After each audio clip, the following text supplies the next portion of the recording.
So I was about to do a treatment, but I'm having too many hiccups, so I'm going to turn off my hiccups.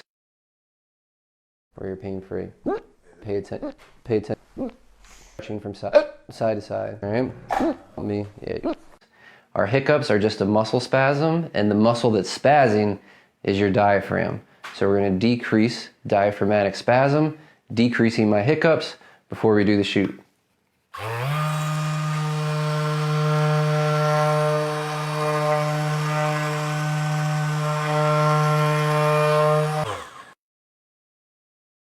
Notice how I'm not hiccuping anymore.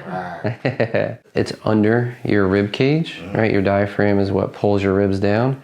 So you can breathe in and breathe out and just kind of massage your diaphragm that way.